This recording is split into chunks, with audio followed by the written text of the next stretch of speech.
Bill, thank you so much for joining me today. It's so great to connect with you on the e-waves, even though we can't meet in actual person.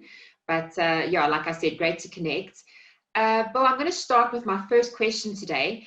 Tell me, as the key representative for Australian companies developing projects in Africa, how has COVID-19 affected this industry sector? That's a good question. Initially, when we were there in Cape Town in February, people were obviously knowing that the coronavirus was taking off, and people weren't too concerned. And then in March, obviously the lockdowns came pretty quickly and quite fast, and there was quite a lot of uncertainty. But after a couple of weeks, we realised that things actually were going to be okay. All of our companies working in Africa continued operations successfully. The supply chains, even though the people weren't able to move around as freely, the supply chains were kept open. And a lot of the travel that existed, obviously a lot of the travel cut down, people were on site for longer. But in a lot of ways, it's been good. There hasn't been any security issues. None of the mines have shut down with sickness. There's been a lot of help brought in. And yes, of course, it's been difficult on the ground for the general population, but all of our companies have actually gone quite well. And I think that's a combination of probably good, strong commodity prices, especially in gold, but also just the ability of the African people to step up and fill in a lot of roles that were being taken by people coming from overseas. Maybe it's something that was overdue. And I think a lot of people have learned that how to work better remotely. So for us and our members, we've actually had a lot more membership of AMEC, and people have that need to connect and a lot more coordination going on. But so far, so good. I think there's been a lot of positives come out of this experience, and it'll set us up for the future. Oh, Bill, it's great that you can take away some positives from the situation for a change. It's really refreshing. I'm sure though, I mean, if you talk to the general mining junior in Africa, they will have said that even from a development or production point of view, things were or have been slightly curtailed. So it would be good to hear from you what you think in terms of what the key drivers need to be to accelerate that industry forward as the effects of the pandemic do actually start to ease a little bit. Yeah, well, we're working pretty hard on some of these issues now. A lot of it is still around mobility of people. And so very much talking with our government and the African governments about opening up travel again. And I'm heartened to hear that South Africa sounds like it'll open up soon on the 1st of October. But so things around green lanes, orange lanes, red lanes, whatever you like, those protocols between countries, I think they need to be clarified so people have certainty when they travel.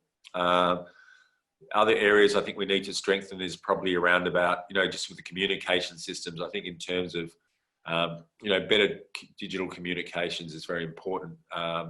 And around security, I mean, there's still ongoing effects, I guess, of COVID, and one of those effects is the countries are under a lot of financial pressure. So we'd certainly like our members to help in helping their countries fix their balance of payments problems, ensure that security is still fundamental and that elections have carried out. So there's quite a lot of strengthening work to do. But I find that in that it's all positive, it will build for a better mining industry down the track. Interesting, Bill. Thanks for that. With that said, actually, I'd be keen to hear you unpack a little bit more about what AAMEG's priorities are in terms of what we're going to do moving forward, and particularly then in 2021 as well.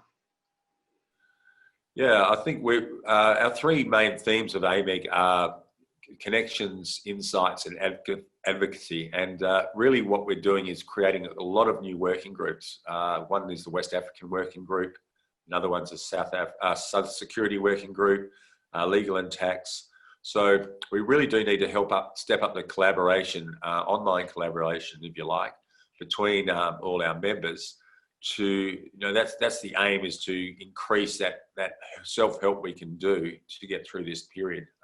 That's going quite well. We're also building a new set of materials and a new website, which is a priority.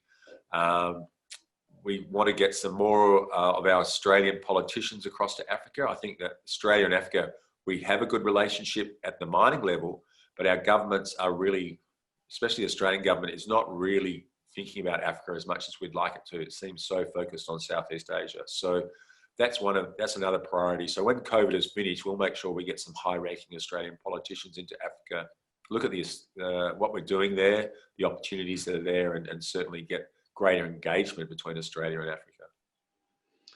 Well, thanks. That's interesting, and it does connect with the last question that I want to chat to you about.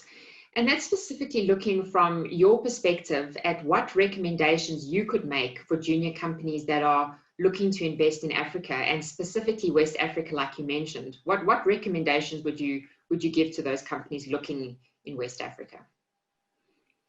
Yeah, well, there's a lot of experience out there, and the first thing I'd say was, make sure that you do talk to companies that are already in Africa, and maybe join AMEG. That's something what AMEG's there for, so people don't make the same mistakes that we all made, years ago.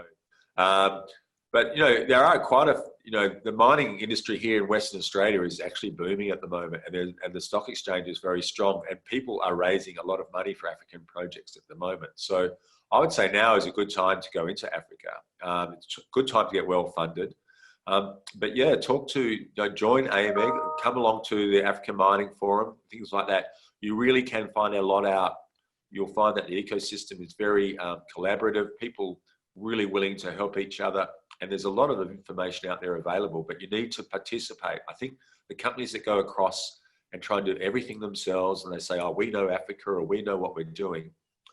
You might know what you're doing, but you need to have that help around you and that support and those people backing you up, because it's all those little 1% efforts that make your project a success. And so that's why AMEG exists, and I think that's why we're going along strongly. And I really do like to want to support the African Mining Forum, because it's important for everyone to talk, and with that you will eliminate your mistakes. You will you'll know the risks, and you'll be able to treat them properly.